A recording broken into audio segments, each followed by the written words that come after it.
Hello students, this is Gargi. Today's topic is vouching part 2. It includes various other topics of vouching. Now let's start the topic. Difference between vouching and routine checking. I have explained you both vouching and routine checking in my previous PPTs. Now the difference. First, in case of routine checking, the auditor verifies the arithmetical accuracy of the entries. As you know, routine checking का main objective होता है to check the arithmetical accuracy of the entries, totaling, balancing, carry forward, all the arithmetical accuracy. And vouching is what? Vouching is checking the documentary evidence which support the transactions. Second, vouching includes the examination of documentary evidence, and routine checking is what? Routine checking is a part of vouching. Clear? Vouching में documentary evidences को check किया जाता है, examine किया जाता है अच्छे से, और routine checking जो है वो है it is a part of vouching, जिसके अंदर उन्हीं evidences और उन्हीं accounts वगैरह की arithmetical accuracy को ही check किया जाता है सब. The work of routine checking is generally done by junior staff. Routine checking का काम junior staff करता है और vouching का काम senior staff करता है. और किसका staff? Audit का, auditor का staff जो होता है.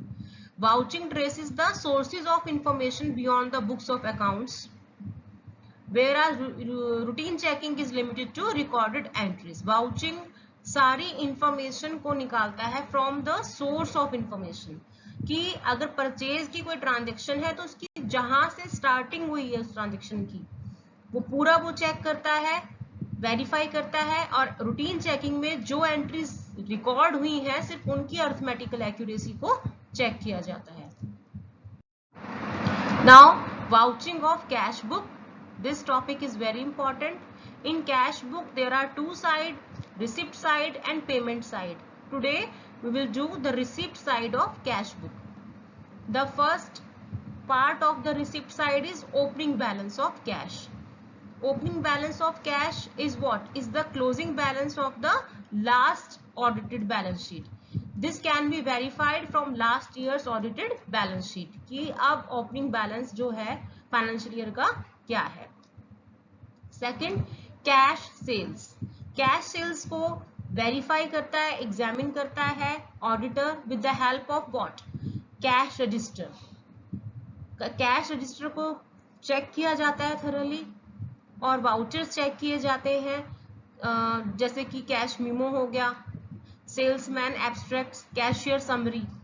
क्लियर? किसने कैश को रिसीव करा, किसने डिपॉजिट कराया, तो उसके जितने भी डॉक्यूमेंट्स होते हैं उनको अच्छे से चेक किया जाता है और वेरीफाई किया जाता है. Next, cash receive from debtors. जब कैश डेटर्स से, कस्टमर से रिसीव किया जाता है तो उस टाइम एक कैश मेमो इशू किया जाता है, और उसकी जो कार्बन कॉपी है कैश मेमो की वो जो क्लर्क है जो कैश रिसीव करता है वो अपने पास रखता है. कई बार होता है कि जो रिसिप्ट है वो भी रिसिप्ट जो है वो भी फिस्टिशियस होती है, करेक्ट नहीं होती, और कई बार काउंटर फॉइल जो होता है उसके अंदर भी लेस अमाउंट को शो किया जाता है फ्रॉड करने के लिए. तो it is very important to vouch each and every document related to the cash receive from debtors like counter foils. Counter foil is like a receipt. Clear? Correspondence. All these kind of vouchers should be checked thoroughly by the auditor. Loans. All business concerns have to borrow, maybe from bank or other financial institution. Yes, अगर कोई business organization काम कर रही है तो कई बार उसको loan भी लेना होता है, चाहे वो बैंक से ले या किसी और financial institution से ले. तो to verify all the loan transactions in the books of accounts, it is very important for an auditor to keep into consideration the following points, like क्या क्लाइंट के पास पावर है बोरो करने की, क्या जो क्लाइंट है वो फॉलो कर रहा है सारे लीगल प्रोविजंस को जो लोन रेज करने से रिलेटेड है, क्या कंपनी ने सेपरेट रजिस्टर मेंटेन कर रखा है पब्लिक डिपॉजिट के लिए. For example public limited company है जो पब्लिक से फंड्स रेज करती है तो उन्होंने सेपरेट रजिस्टर मेंटेन किया हुआ है कि नहीं किया हुआ है। जो लोन कंपनी ने किसी को दिया है तो वो सिक्योर है कि नहीं है, अगर है तो कौन सी सिक्योरिटी ऑफर की गई है। जो लोन कंपनी ने लिया है तो वो उसके अगेंस्ट जो भी सिक्योरिटी है वो कौन सी ऑफर की है कंपनी ने, कोई एसेट है या कोई और है सिक्योरिटी।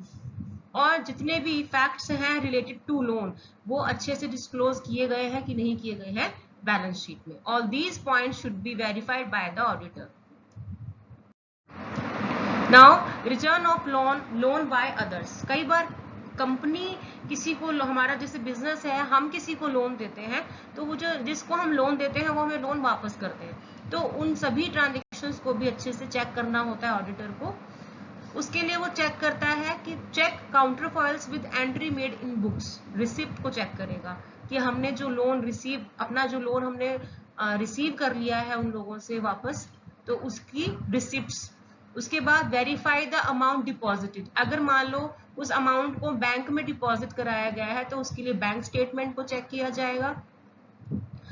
और अगर लोन पे हमने कोई इंटरेस्ट रिसीव किया है तो उस इंटरेस्ट को अच्छे से चेक किया जाएगा कि जो इंटरेस्ट रेट था उसके अकॉर्डिंग अमाउंट है कि नहीं है, और वो इंटरेस्ट अमाउंट प्रॉपरली क्रेडिट हुआ है कि नहीं हुआ है प्रॉपर अकाउंट में।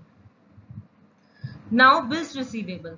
Bills receivable should be verified for checking the matured or discounted bills. Bills receivable book को चेक किया जाता है, वेरीफाई किया जाता है प्रॉपरली। उसके अंदर देखा जाता है कि कितने बिल्स हैं जो मैच्योर हो चुके और कितने बिल्स हैं जो डिस्काउंट हैं। जो बिल्स मैच्योर हो चुके उनका अमाउंट रिसीव हुआ है कि नहीं हुआ है, तो ये सब चीजें चेक करना काम है ऑडिटर का in case of vouching. Some bills might have become due but amount has not been received. Clear? तो वाउचर्स क्या क्या होंगे बिल्स रिसीवेबल के लिए चेक करने के लिए? Bills receivable book, cash book, passbook, इन सभी वाउचर्स को प्रॉपरली चेक किया जाएगा।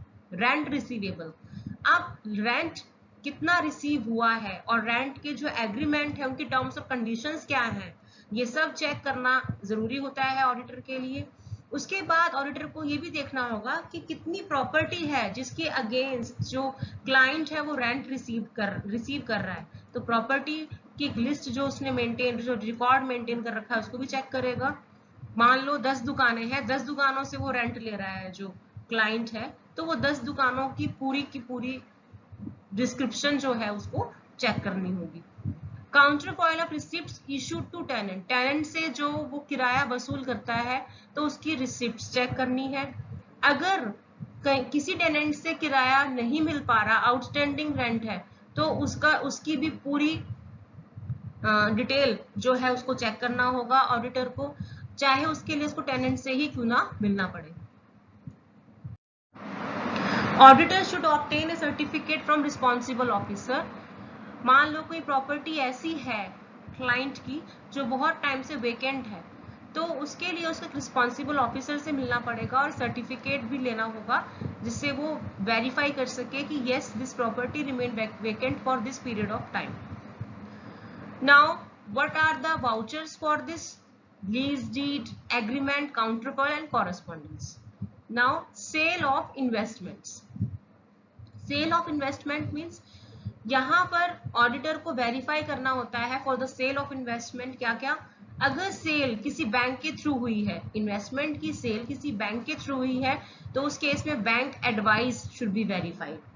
अगर सेल किसी ब्रोकर के थ्रू हुई है तो ब्रोकर सोल्ड नोट जो है उसको चेक करना होगा, कमीशन नोट को चेक करना होगा कि ब्रोकर को कितनी कमीशन दी गई है उस सेल के लिए। क्लियर? उसके बाद रिसीप्ट फ्रॉम हायर परचेज। अगर कोई हायर परचेज एग्रीमेंट हुआ है क्लाइंट का किसी के साथ, तो उससे उसको क्या इंस्टॉलमेंट मिल रही है, क्या इंटरेस्ट मिल रहा है इंस्टॉलमेंट के साथ, उस सब के बारे में उसको पूरी की पूरी डिटेल को वेरीफाई करना होगा। उसके लिए प्रॉपरली हायर परचेज एग्रीमेंट को वो चेक करेगा। उसके बाद जो इंस्टॉलमेंट्स रिसीव करी है क्लाइंट ने उसकी काउंटर फॉइल ऑफ रिसीप्ट को भी वो चेक करेगा। कमीशन रिसीव्ड, अगर क्लाइंट को कहीं से कमीशन की इनकम हो रही है तो वो कमीशन इनकम कहाँ से हो रही है उसके एग्रीमेंट को चेक करेगा ऑडिटर। उसकी रिसिप्ट्स को चेक करेगा कि कितनी कमीशन रिसीव हो चुकी है, ठीक है। उसके बाद वो कैलकुलेट करेगा अमाउंट ऑफ कमीशन को एग्रीमेंट के हिसाब से कि प्रॉपर है कि नहीं है। वो उन सारी पार्टीज के नेम को वेरीफाई करेगा जिससे वो क्लाइंट कमीशन रिसीव कर रहा है। Proceeds from sale of fixed assets, अगर कोई फिक्स्ड एसेट की सेल हुई है और उससे कोई इनकम हुई है क्लाइंट को, तो ऑडिटर चेक करेगा सेल कॉन्ट्रैक्ट कि किसके साथ कॉन्ट्रैक्ट हुआ है सेल का। उसके बाद जो इनकम हुई है फिक्स्ड एसेट को सेल करने के बाद उसे प्रॉपर अकाउंट में क्रेडिट किया गया है कि नहीं किया गया है। अगर सेल ब्रोकर के थ्रू हुई है तो ब्रोकर सोल्ड नोट को चेक किया जाएगा। अगर ये सेल ऑथराइज है या नहीं है ये भी क्लाइंट चेक करेगा।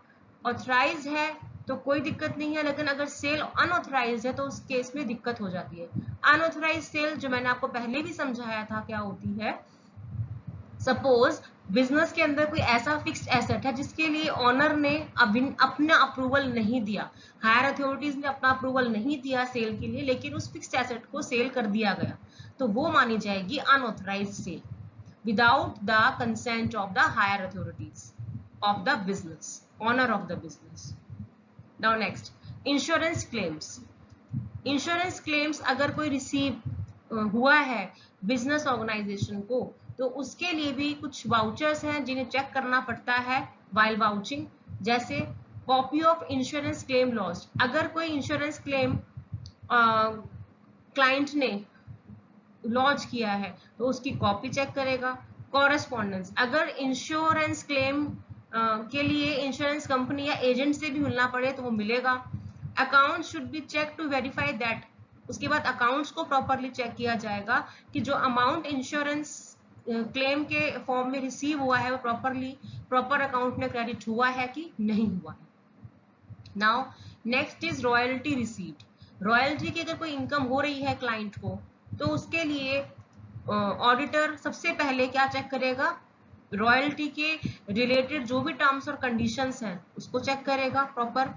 उसके बाद जो लेसी है उससे भी वो मिलेगा, उससे भी कंफर्मेशन लेगा अबाउट द रॉयल्टी इनकम। उसके बाद कैलकुलेशन करेगा वो प्रॉपर कि कितना रॉयल्टी का अमाउंट बनता है। उसके बाद जो रिसिप्ट्स हैं उनको भी वो चेक करेगा।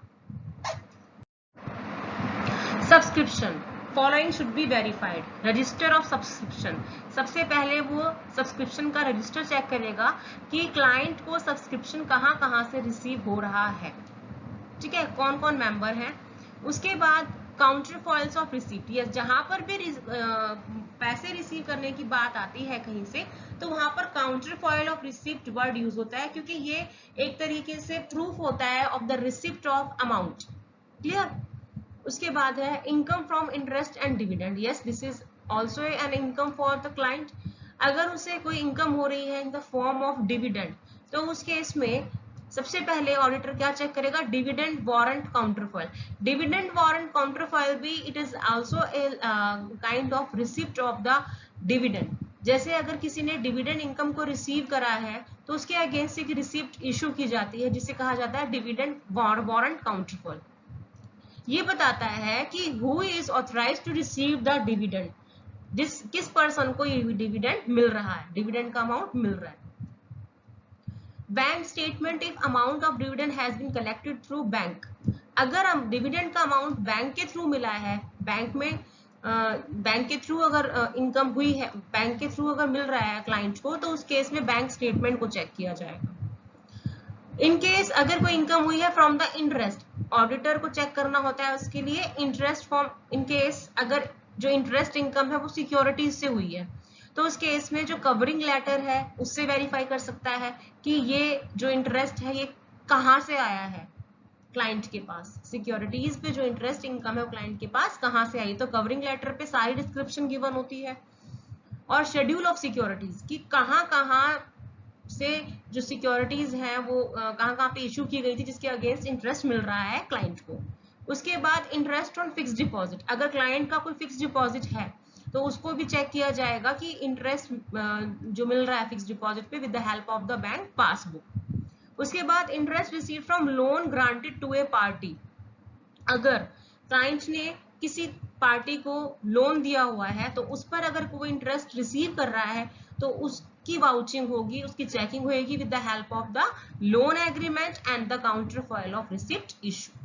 जब भी वो इंटरेस्ट इशू रिसीव करता होगा उस पे लोन पे, तो उसके लिए काउंटर फॉइल ऑफ रिसिप्ट होगी, तो उसको भी वो चेक करेगा ऑडिटर। Thank you students.